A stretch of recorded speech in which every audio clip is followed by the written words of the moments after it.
तो हम लोग सबसे पहले बायो सेवर्ट लॉ पढ़ने से पहले हम पढ़ते हैं करंट एलिमेंट क्या होता है। करंट सर, हाँ बच्चों। एक सर डाउट पूछा हमने सर करंट इलेक्ट्रिसिटी पे। वो आपको भेज दिया सर व्हाट्सएप पे। हाँ सर वो देख लो एक बार, आ ही नहीं था। अभी तुरंत। अभी तो मैं पहले यस। बताऊंगा, पहले तो अभी मैं बताऊंगा फिर उसके बाद देखेंगे। ये पढ़ेंगे हम, टाइम आखिर में निकाल लेंगे, फिर देखेंगे। ठीक है। तो सबसे पहले करंट एलिमेंट की बात आ जाती है। करंट एलिमेंट जो है बच्चों, वो फॉर एन एग्जांपल आपने कोई वायर में करंट फ्लो करा रहे हो, तो आपने क्या किया, वायर का एक छोटा सा टुकड़ा काट लिया ए बी। ठीक है। उसमें वायर में करंट जो आपकी फ्लो कर रही है वो फ्लो कर रही है आई, और आपने एक छोटा सा टुकड़ा डीएल लेंथ का ए बी फ्लो कर वो ए बी कर लिया।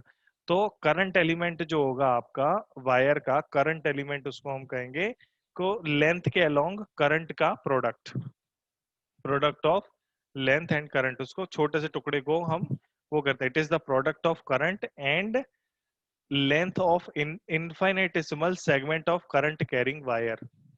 ठीक है। उसको हम लोग कहते हैं करंट एलिमेंट, मतलब प्रोडक्ट ऑफ करंट और सेगमेंट का छोटा सा, बिल्कुल एक मिनट ये आ गया, it is the product of current and length of infinitesimal segment of current carrying wire.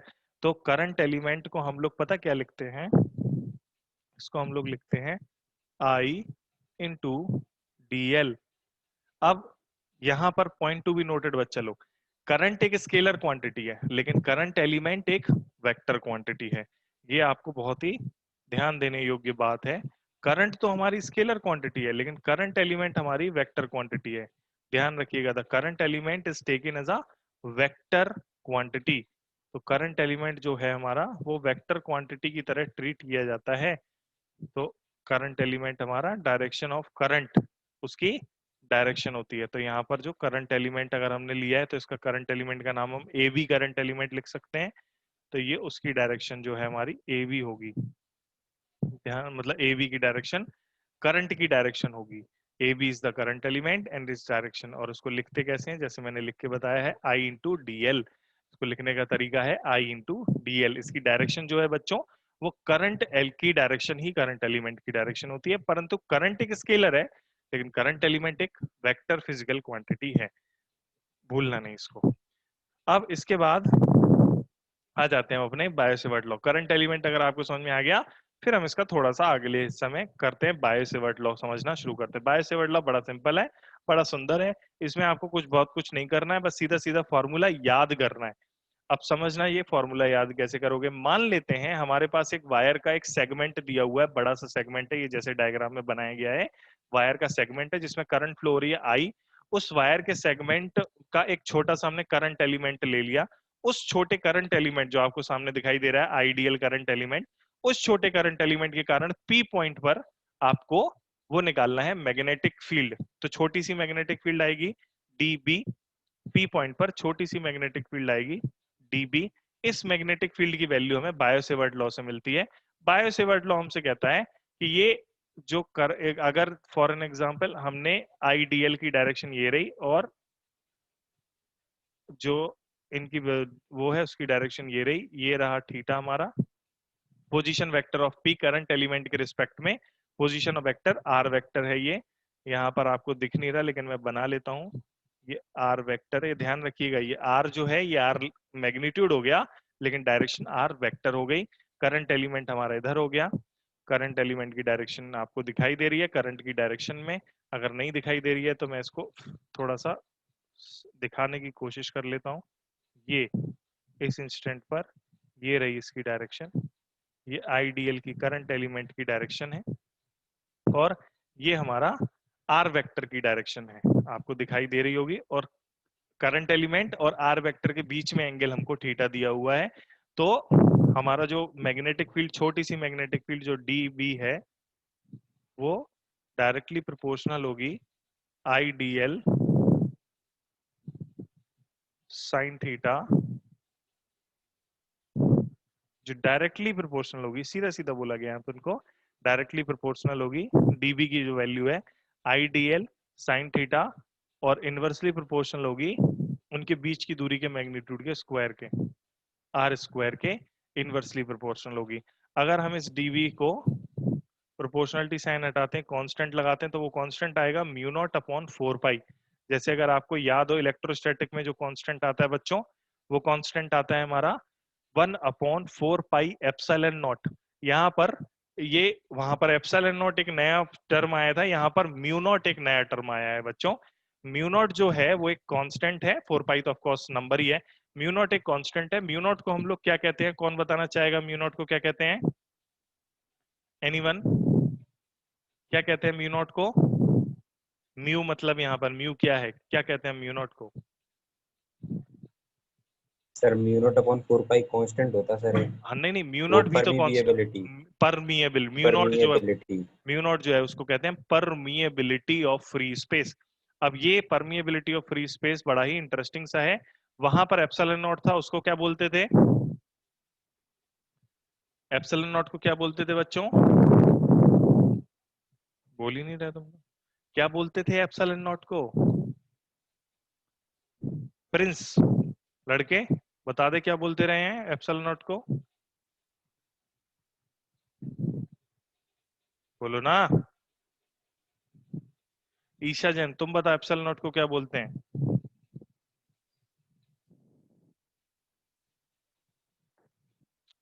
कोई नहीं बोल रहा। वंशिका, एप्सिलॉन नॉट को क्या बोलते हैं?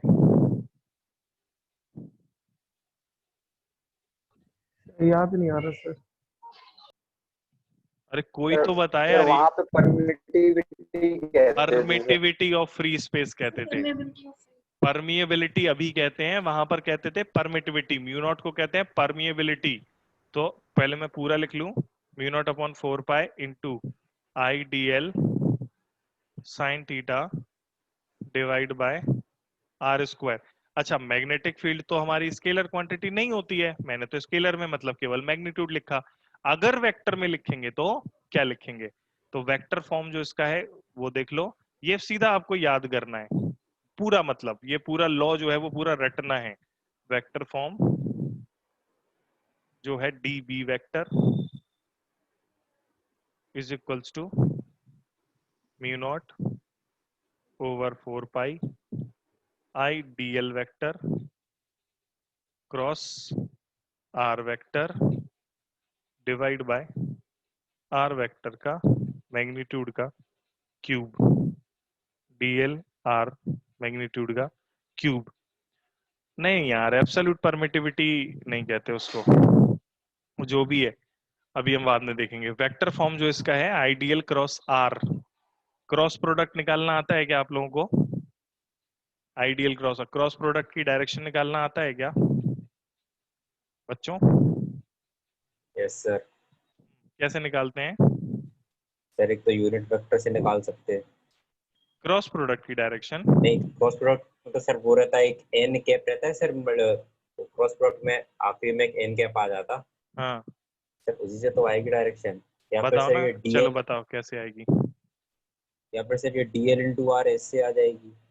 हाँ कैसे डीएल इंटू आ रहा है?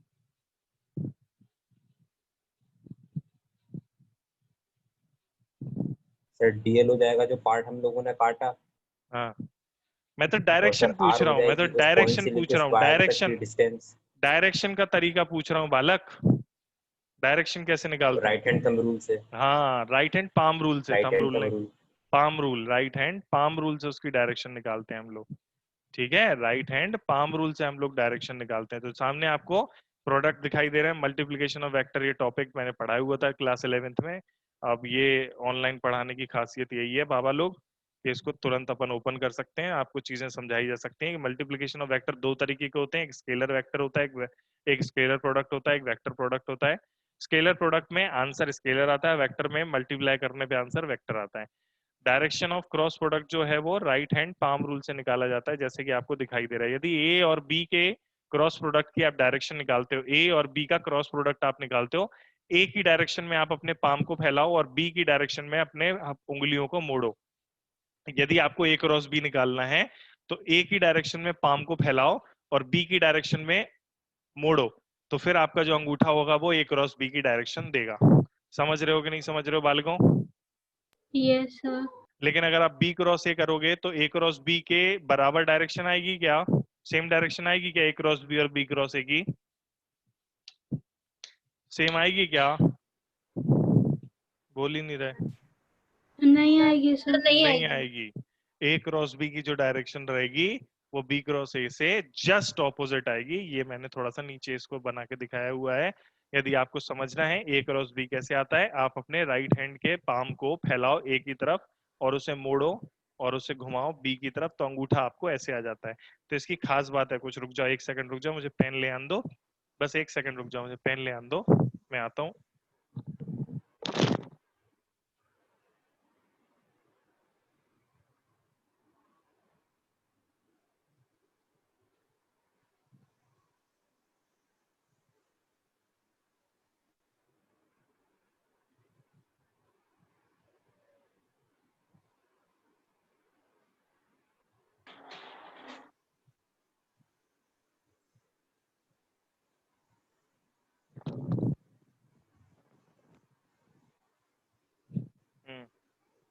तो आ गया मैं पेन पेंसिल खूब सारे लेके।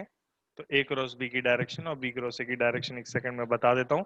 अब थोड़ा सा मुझे जरूरी है इसलिए मैं बता रहा हूँ, नहीं तो मैं बताता नहीं। ये जरूरी चीजें हैं डायरेक्शन बताना। अगर किसी को डायरेक्शन नहीं आती है तो उसको डायरेक्शन आनी चाहिए हर हालत में, ए क्रॉस बी और बी क्रॉस ए की डायरेक्शन।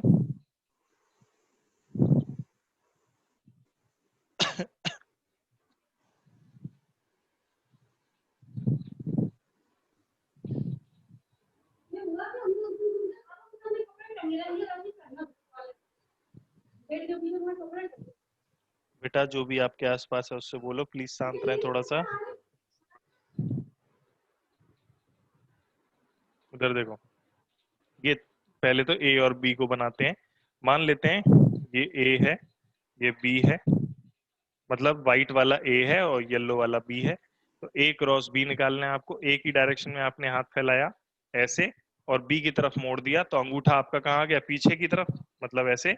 तो इस तरीके से ए क्रॉस बी की जो डायरेक्शन आ गई वो ऐसे आ गई। तो इसको अगर आप ध्यान से देखो तो ए क्रॉस बी में जो आपका आएगा आंसर वो परपेंडिकुलर आएगा। किसके?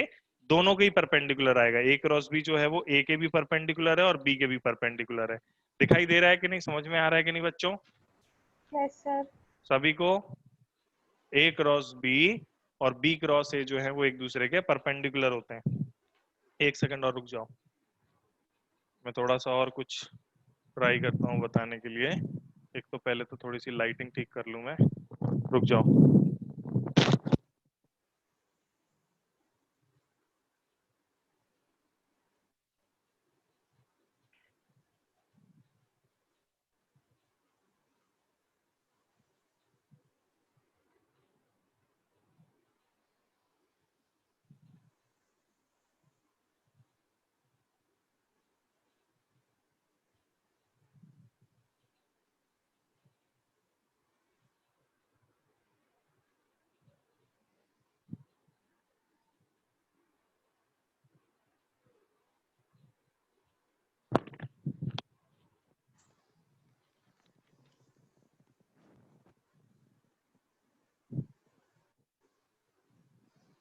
अरे अब तो लाइट आ गई एकदम।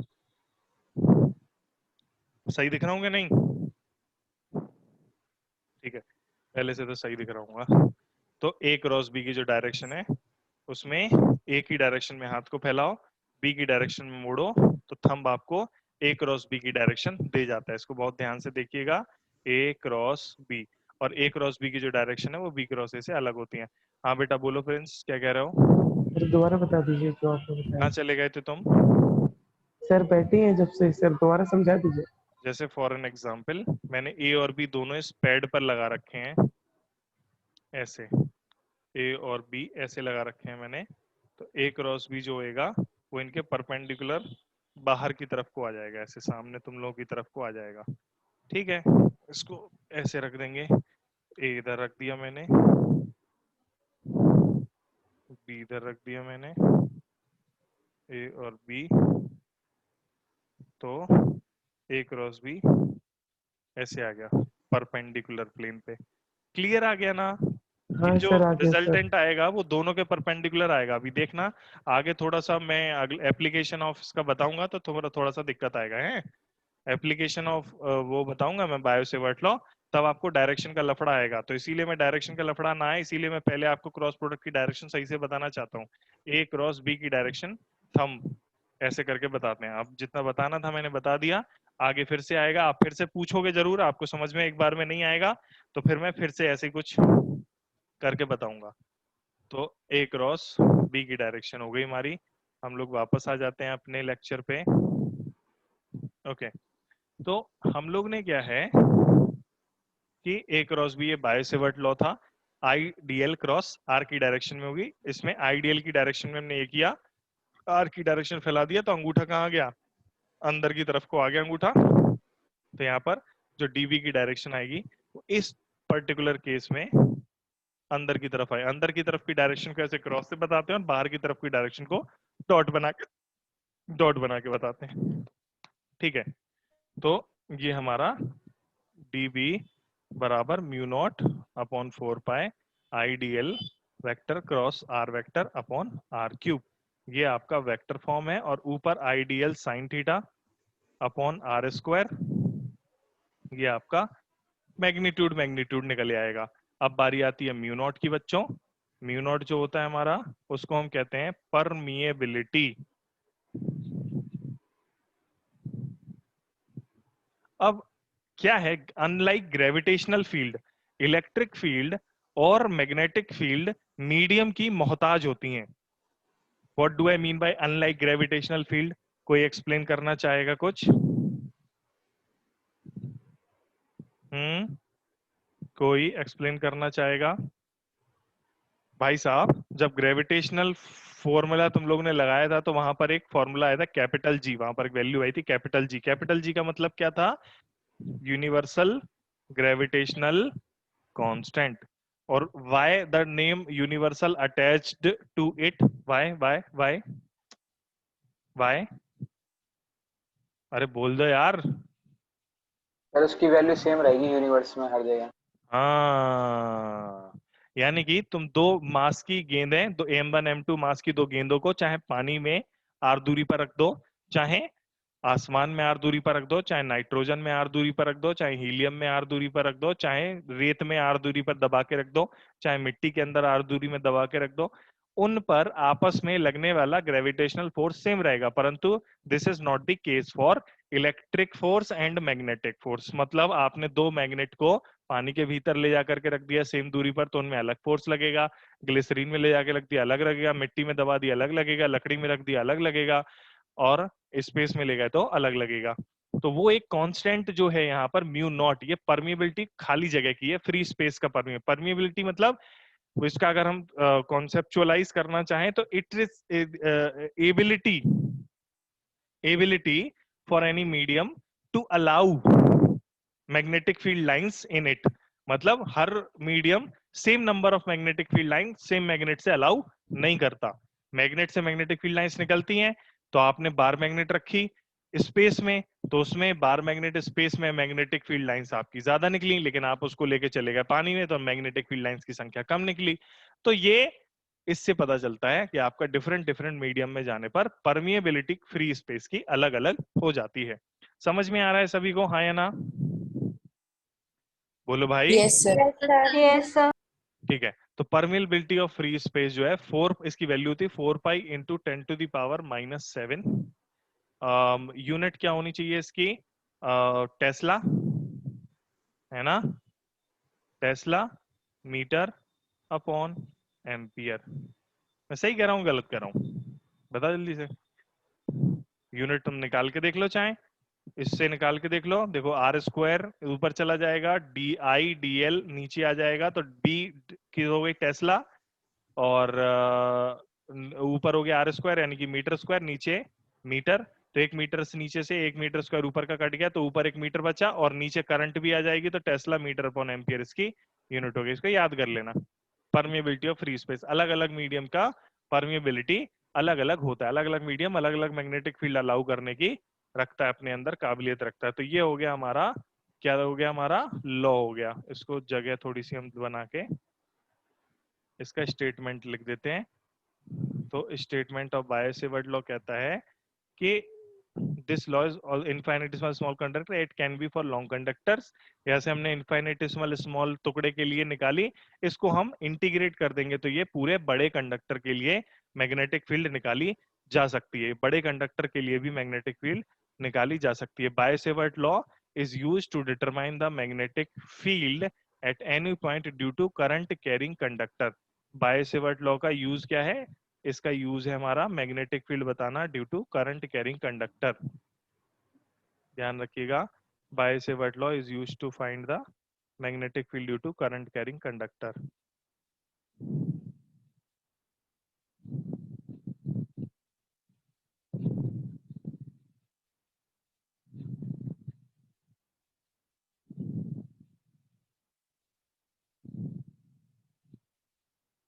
Bayo-Savart's law is to determine the magnetic field at any point due to current carrying conductor।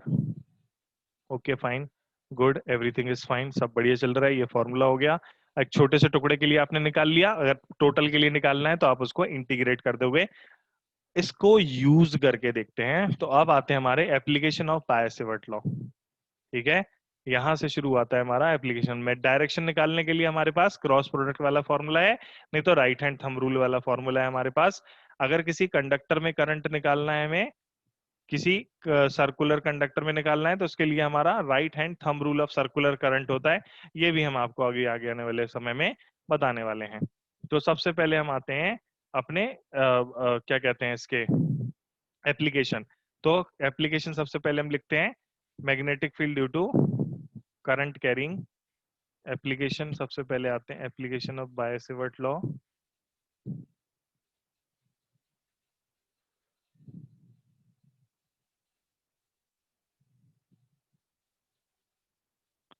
Application of Biot Savart law क्या होता है? एप्लीकेशन सबसे पहला, सबसे आसान, magnetic field due to circular wire at its centre. इसमें हम ए पॉइंट लिखते हैं, magnetic field due to circular wire at its centre.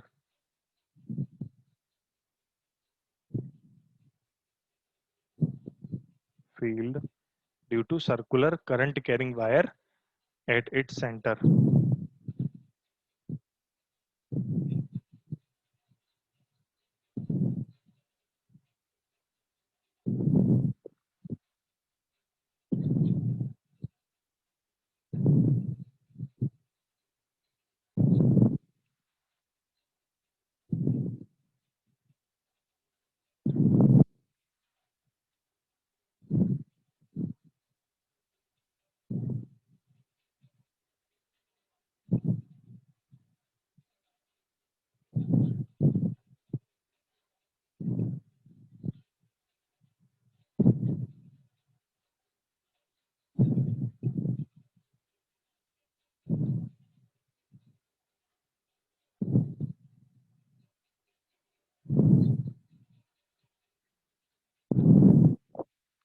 अब इसको कैसे करेंगे हम, देखिएगा, एक मिनट। ये दोनों के अलग अलग कलर हो गए। सेंड टू बैक, वे अभी भी नहीं आया।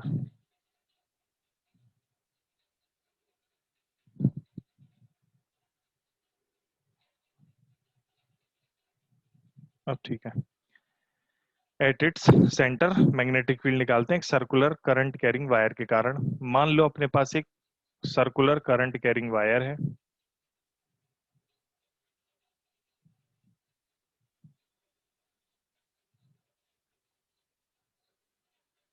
आई इसमें करंट फ्लो कर रही है, हमें मैग्नेटिक फील्ड निकालनी है इसके सेंटर पे।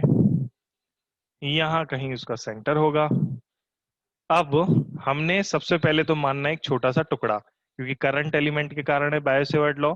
तो हमने क्या किया, एक छोटा सा बिल्कुल चुन्नू मुन्नू सा एक टुकड़ा काट लिया।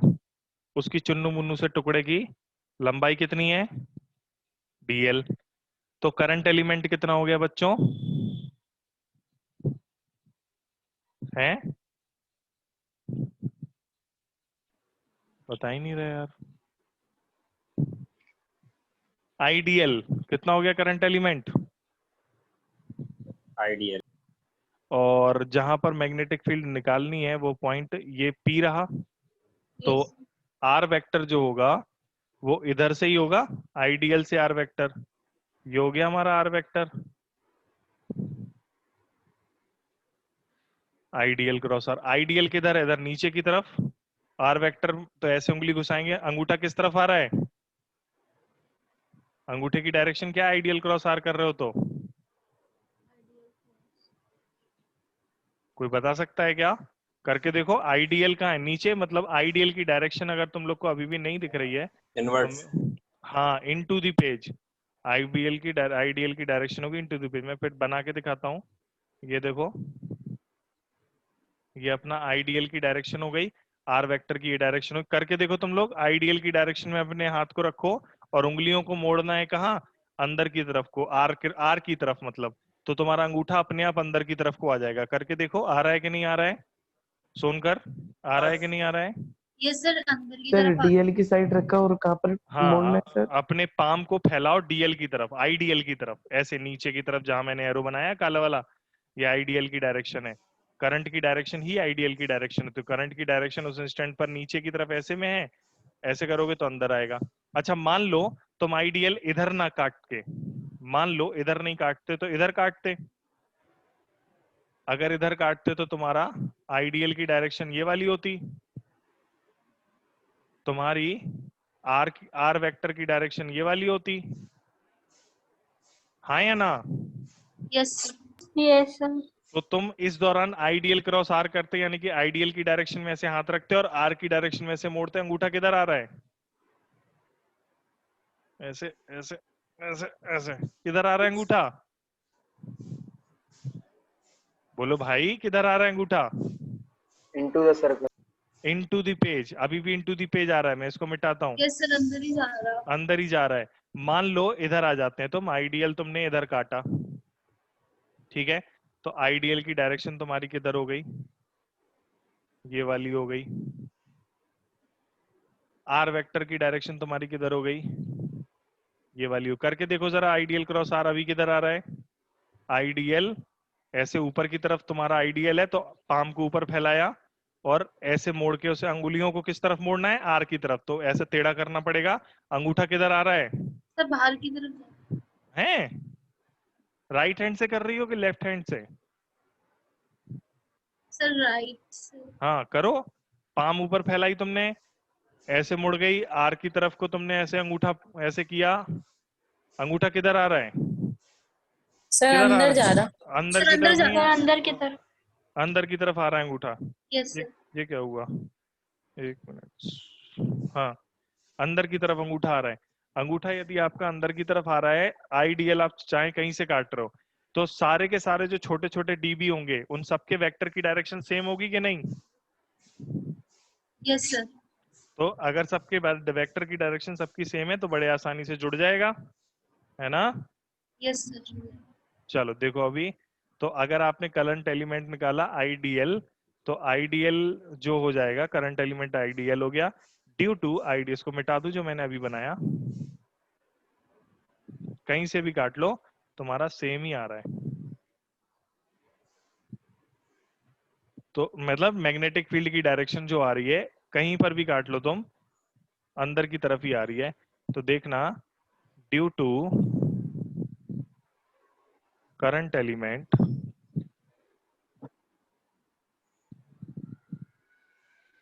बाय बाय-सैवर्ट लॉ,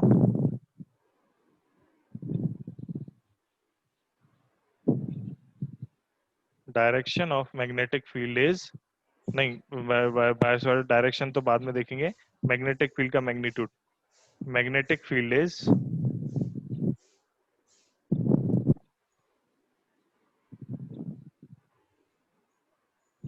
dB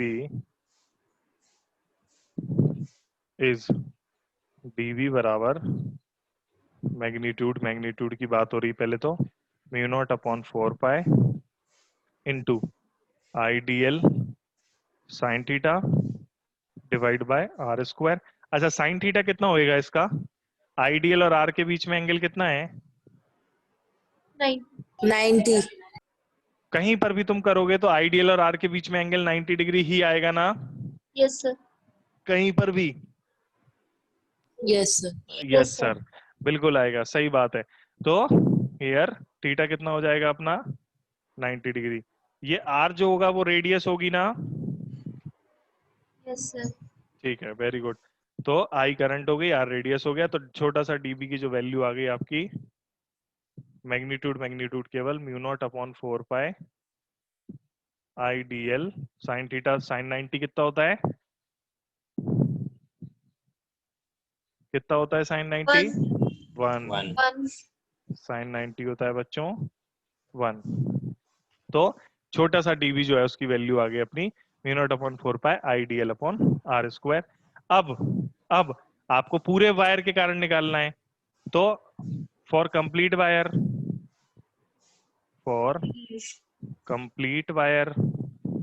क्या करेंगे हम? इंटीग्रेशन करेंगे।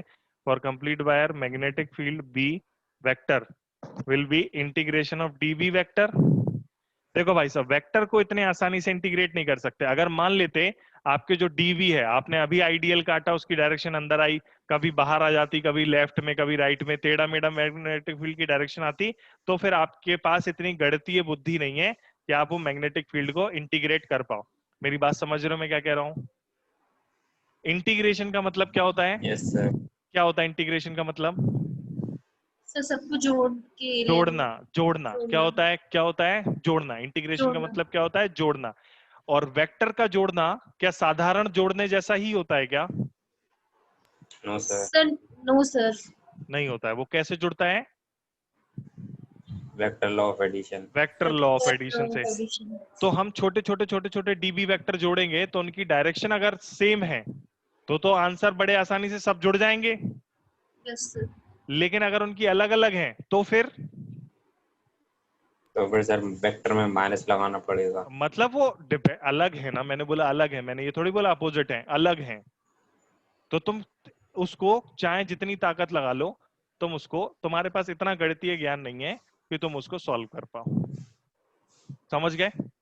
हम लोगों के पास इतनी नॉलेज नहीं है। अगर ये मान लेते मैग्नेटिक फील्ड की डायरेक्शन ऐसी ना आकर के कुछ अजीब सी हो जाती तो हम नहीं इसको सॉल्व कर पाते। तो देखिएगा, for complete wire B equals to integration D B, तो एज हम लिखेंगे, यहां पर लिखना पड़ेगा, as magnet direction of, sir ये ऊपर वाला रिजल्ट सर्कुलर वायर के लिए है ना?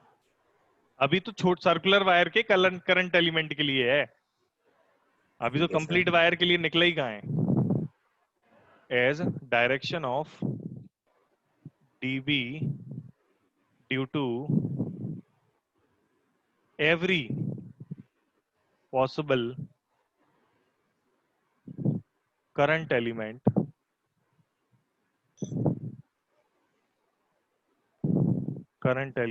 is into the page. So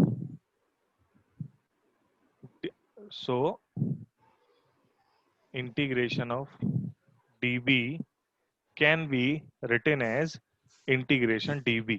magnitude ऐसे करके लिखा जा सकता है, डायरेक्शन क्रॉस लिख करके लिखा जा सकता है। तो फिर आपको जो बी वेक्टर आएगा वो आएगा इंटीग्रेशन dB क्रॉस, क्रॉस का मतलब हो गया इनटू द पेज। ध्यान रखना बच्चों, इसका मतलब हो गया इनटू द पेज। ये ध्यान रखना, ये आपको समझना बहुत जरूरी है। वेक्टर को आप ऐसे ही इंटीग्रेट नहीं कर सकते जैसे साधारण चीजों को इंटीग्रेट करते हैं। क्यों? क्योंकि वेक्टर जो है हमारा थोड़ा सा मुश्किल है इंटीग्रेट करने में। तो B vector is equals to integration DB cross. अभी क्या करेंगे बच्चों, अपन क्या करें अभी? बोल नहीं रहे यार। डीबी की सर वैल्यू आगे के रखें, टर्म्स का इंटीग्रेट। डीबी की वैल्यू रखेंगे। डीबी की वैल्यू कितनी आई थी अपनी? Mu naught upon 4 pi I D L divide by R square, यही आई थी। बोल ही नहीं रहे। Yes sir. कांस्टेंट क्या क्या है इसमें बताना जरा। सर 4 पाई है। म्यू नॉट भी है, IR आई और आर भी है। करंट तो देखो बदल नहीं रही, वायर को जो दे दी, और ना तो वायर का रेडियस बदल रहा है जो तुमने उसका बना लिया, ना तो वो बदल रहा है। तो अंदर क्या बचा? DL DL. अच्छा, तुम सारे छोटे छोटे डीएल जोड़ोगे तो क्या बनेगा? तुम छोटे छोटे छोटे छोटे सारे डीएल जोड़ोगे तो क्या बनेगा? सर सरकमफ्रेंस आ जाएगी सर्कल। Very nice. छोटे छोटे सारे डीएल जोड़ोगे तो सरकमफ्रेंस आ जाएगी। 2 शाबाश। पाई है। 2 पाई आर। तो mu naught upon 4 pi into I into 2 pi R divide by कितना हो जाएगा? Divide by R square. R square R से ये आर काट दो। मैं 2 पाई से 4 पाई काट सकता हूं ना, लेकिन मैं काट नहीं रहा। तो B vector is equals to आ गया हमारा mu naught I upon 4 pi R into 2 pi. अब ये मैंने नहीं काटा, उसके पीछे भी कारण है। मान लो हमें पूरे सर्कल के बजाय आधा सर्कल देते तो सरकमफ्रेंस पूरा लेते क्या हम? सर हाफ कर दीजिए। कितना लेते? कितना सर लेते? पाई और नहीं लेते। पाई आर लेते। नहीं समझ में आ रहा? अगर हाफ लेते तो पाई आर लेते। तो यहां पर देखिएगा, मैं लिखता हूं सिमिलरली। देखिएगा यहाँ पर सिमिलरली लिखता हूं मैं, डब्बे में अंदर लिखता हूं, एक हाफ सर्कल बनाते हैं पहले तो।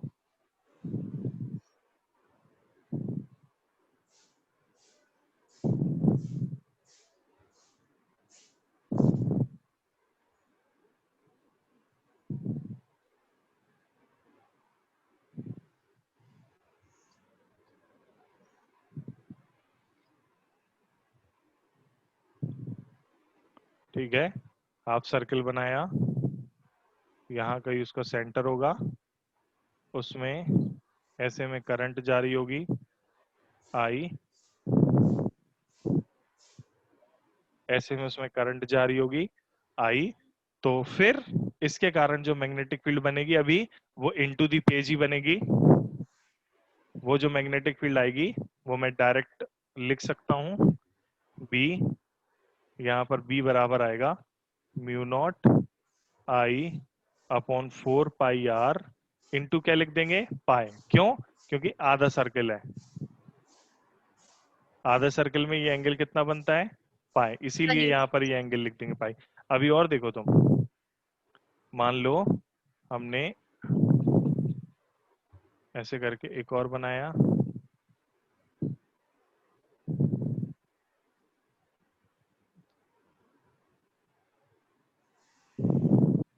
केवल आर्क बना दी हमने, ठीक है। और इस आर्क का सेंटर ये रहा, जिससे कि जो हमारा पॉइंट बनना था ये बना थीटा। तो अब इसी नॉलेज के हिसाब से इस छोटे से वायर के टुकड़े के कारण जो मैग्नेटिक फील्ड बनेगी वो कितनी बनेगी? Sir mu naught I 4 pi R pi upon 2 4 pi R into pi काय को आएगा? अब थीटा आ गया ना, एंगल थीटा आ कितना हो गया। गया? पाई। नहीं समझ में आया? हाँ, देखो बाकी सब जगह सेम करेंगे, बस आखिर में क्या कर देंगे, जो इंटीग्रेट करने के बाद पूरा चक्कर होगा तो पूरी सरकमफ्रेंस आएगी, आधा चक्कर होगा तो आधी सरकमफ्रेंस पाई आर आएगा, और अगर छोटा आर्क होगा तो आर्क की लेंथ आएगी। आर्क लेंथ क्या होती है? Theta into radius. तो आर से एक आर कट जाएगा, थीटा बचेगा। समझ रहे हो कि नहीं समझ रहे हो? यस yes sir ठीक है, तो ये हमारा सिमिलरली वाला कॉन्सेप्ट हो गया।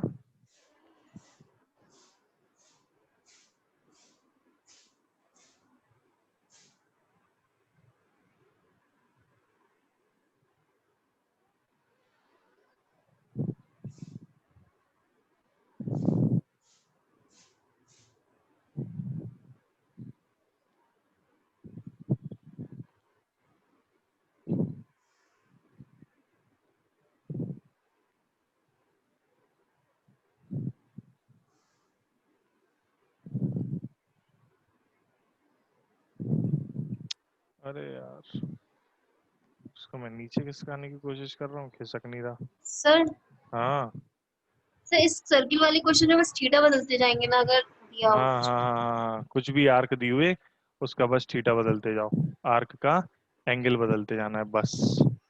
यहाँ पर लिख देंगे सिमिलरली।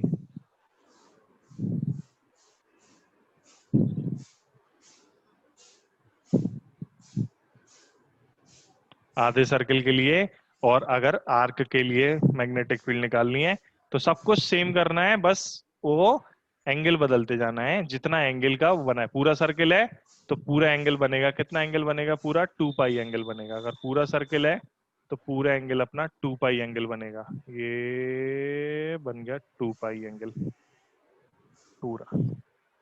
बस हो गया। Ten ten. बढ़िया। तो ठीक है भैया, ये हम लोग आज हमने आज ये कर लिया। कल हम लोग क्या करेंगे, किसी ऐसे बनाएंगे और उसके उस पर बनाएंगे। देखना जरा, मैं बना के दिखाता हूँ।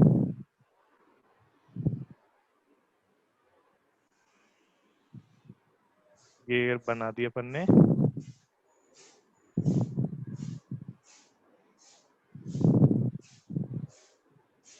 ये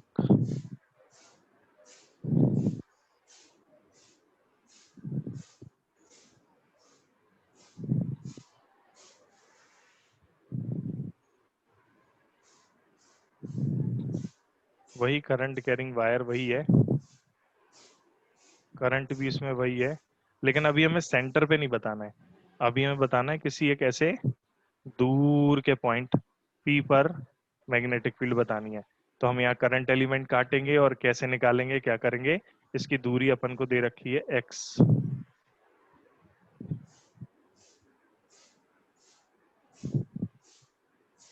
ये दूरी x दे रखी है अपन को।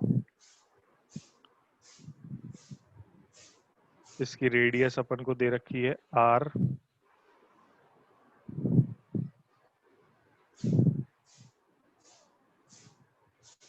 रेडियस r दे रखी है हमें। करंट I दे रखी है x दूरी पर। उसके क्या कहते हैं इसको यार, एक्सिस। एक्सिस पर एक पॉइंट P पर मैग्नेटिक फील्ड बतानी है। इसकी डायरेक्शन क्या होगी, कैसे बताएंगे, तो ये हम कल देखेंगे। ठीक है भाई। अभी हम आते हैं इसके वाले सवाल पे जो इसने पूछा था उज्जवल ने। कहाँ गया उज्जवल का सवाल? एक मिनट।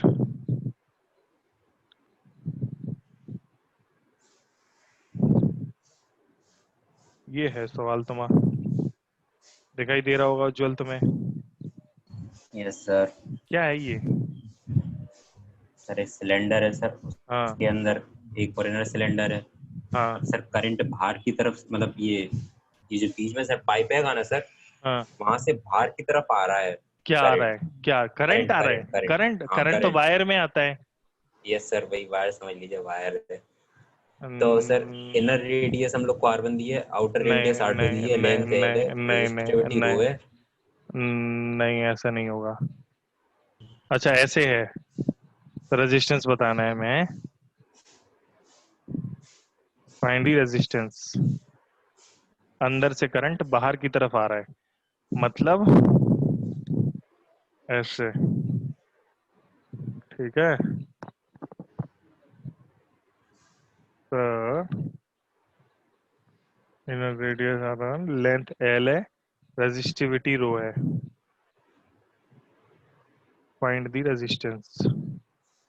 चलो इसको मैं सॉल्व करके तुम्हें भेजूंगा, ठीक है? इसको भेजूंगा, इसमें टाइम लगेगा थोड़ा यस सा। सर। ये अपन ने बिल्कुल नहीं पढ़ा, और ना अपने ये कहीं दूर दूर तक सिलेबस में। हाँ जे एडवांस में ऐसी चीजें पढ़ाई जाती हैं, लेकिन ये वैसे नहीं है। ठीक है, चलो ये क्वेश्चन करेंगे। ठीक है भैया, आज की क्लास खत्म करते हैं। Tata bye bye. कल हम लोग और एप्लीकेशन करेंगे। ठीक है, कल हम लोग और एप्लीकेशन करेंगे। आज ये किया, कल एक और हमने बता ही दिया, और भी एप्लीकेशन है जो हम लोग करने वाले हैं। ठीक है बच्चों, बाय। Thank you sir. अच्छा पोटेंशियोमीटर वाला, चलो मैं भेज देता हूँ अभी। Thank you sir. वेलकम बच्चों, बाय। सर वो हम्म लैपटॉप के ना वो आपने हम्म। नोट्स नहीं भेजे। अच्छा ठीक है, मैं भेज देता हूँ अभी।